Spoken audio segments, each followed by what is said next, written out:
വയനാട്ടിൽ കനത്ത മഴ പെയ്യുകയാണ്. പ്രത്യേകിച്ച് മേപ്പാടി മേഖലയിൽ അതിശക്തമായ മഴ പെയ്യുന്നുവെന്ന് സുർജിത്ത് അയ്യപ്പത്ത് നമ്മുടെ ബ്യൂറോ ചീഫ് റിപ്പോർട്ട് ചെയ്യുന്നു. ഇന്നലെ രാത്രി മുതലേ കനത്ത മഴ തുടരുകയാണ്.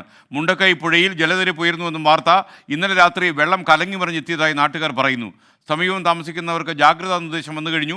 വയനാട് ബാണാസുര സാഗർ ഡാമിൻ്റെ വൃഷ്ടി പ്രദേശങ്ങളിൽ കനത്ത മഴ തുടരുന്ന സാഹചര്യത്തിൽ ഡാമിലെ ജലനിരപ്പ് 773.50 മീറ്ററായി ഉയർന്നാൽ ഷട്ടറുകൾ തുറക്കുമെന്ന് ജില്ലാ ഭരണകൂടം അറിയിക്കുന്നു. ഡാമിലെ നിലവിലെ ജലനിരപ്പ് ഇപ്പോൾ 772.50 മീറ്ററാണ്. തൊട്ടടുത്ത് എത്തിക്കഴിഞ്ഞു.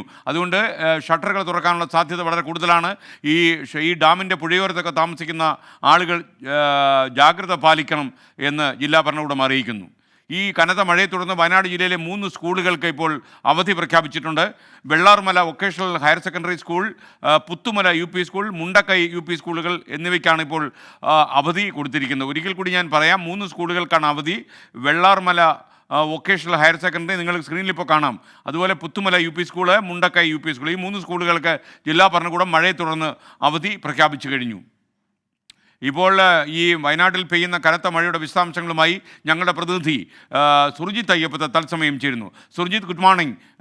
എന്താണ് വയനാട്ടിലെ അവസ്ഥ? കലങ്ങി മറിഞ്ഞ് ഒഴുകി വരികയാണല്ലോ. പണ്ട് കലങ്ങി മറിഞ്ഞ് എന്ന് കടമനിട്ട പറഞ്ഞ പോലെ എന്താണ് കാണുന്നത്? മഴയാണ് വയനാട് പെയ്യുന്നത്. പ്രത്യേകിച്ച് അത് മേപ്പാടി മേഖലയിൽ, പടിഞ്ഞാറത്തറ മേഖലയിൽ, അതോടൊപ്പം തന്നെ തലപ്പുഴ മേഖലയിൽ എല്ലാം തന്നെ കനത്ത രീതിയിൽ മഴ പെയ്യുന്നുണ്ട്.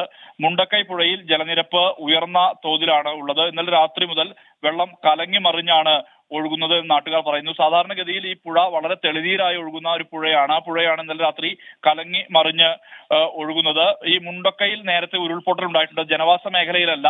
ആ നേരത്തെ പൊട്ടലുണ്ടായതിന്റെ ഭാഗം ഒന്ന് ഇടിഞ്ഞിട്ടുണ്ട്. ഇതേ തുടർന്നാണ്, ഇന്നലെ രാത്രിയാണ് ഇത് സംഭവിച്ചിരിക്കുന്നത്. ഇതേ തുടർന്നാണ് ആളുകൾക്ക് ജാഗ്രതാ നിർദ്ദേശം നൽകിയിട്ടുള്ളത്. ഈ ചില മേഖലയിൽ, അതായത് ഈ മുണ്ടക്കൈയിൽ ജനവാസമില്ലാത്ത മേഖല, അതിന് താഴെയുള്ള പ്രദേശങ്ങളിൽ പുത്തുമല, കാശ്മീർ ദ്വീപ് ഉൾപ്പെടെയുള്ള പ്രദേശങ്ങളുണ്ട്. ഇവിടെയെല്ലാം തന്നെ ആളുകളെ ക്യാമ്പുകളിലേക്ക് മാറ്റി പാർപ്പിച്ചിട്ടുണ്ട്. അതോടൊപ്പം തന്നെ ഈ ചൂരൽമല പുഴയിൽ ഒഴുക്ക് ശക്തമായ തോതിലുണ്ട്.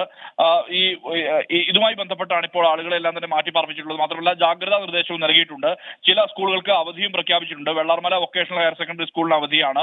ഒപ്പം പുത്തുമല, മുണ്ടക്കൈ UP സ്കൂളുകൾക്കും അവധി പ്രഖ്യാപിച്ചിട്ടുണ്ട്. പ്രാദേശിക അവധി നൽകാനുള്ള, ഇത്തരം ശക്തമായ രീതിയിൽ മഴ പെയ്യുന്ന സാഹചര്യം ഉണ്ടെങ്കിൽ പ്രാദേശിക അവധി നൽകാനുള്ള നിർദ്ദേശം ജില്ലാ കളക്ടർ നൽകിയിട്ടുണ്ട്. ഇതിന്റെ ഭാഗമായാണ് അവധി പ്രഖ്യാപിച്ചിട്ടുള്ളത്. ഒപ്പം തന്നെ ബാണാസുര സാഗർ അണക്കെട്ട് ഒരു പക്ഷേ തുറക്കേണ്ടി വരുന്ന ഒരു സാഹചര്യം ഉണ്ടാകുന്ന രീതിയിലേക്കാണ് കാര്യങ്ങൾ മാറുന്നത്. 777.5 മീറ്ററായി ഉയർന്നാൽ, ജലനിരപ്പ് ഉയർന്നാൽ ഷട്ടറുകൾ തുറക്കുന്ന സാഹചര്യം ഉണ്ടാകുമെന്നുള്ളതാണ് പറയുന്നത്. നിലവിൽ 772.5 ആണ്. 1 മീറ്റർ കൂടി ഉയർന്നാൽ സ്വാഭാവികമായും ഷട്ടർ ഉയർത്തേണ്ടി വരും. ഈ ഡാമിന്റെ സമീപത്തുള്ള ആളുകളോടും അതോടൊപ്പം തന്നെ ഈ പുഴ ഒഴുകുന്ന അതിന്റെ പരിസര പ്രദേശത്തുള്ള ആളുകളോടും ജാഗ്രതാ നിർദ്ദേശം നൽകിയിട്ടുണ്ട്. എന്തായാലും മഴ ശക്തമായി തുടരുന്ന സാഹചര്യമാണ് വയനാട്ടിലുള്ളത്. അയ്യപ്പത്താണ് ടെലിഫോണിൽ ഉണ്ടായിരുന്നത്. വയനാട്ടിൽ ശക്തമായി മഴ തുടരുന്നു. 3 സ്കൂളുകൾക്ക് അവധി പ്രഖ്യാപിച്ചിട്ടുണ്ട്.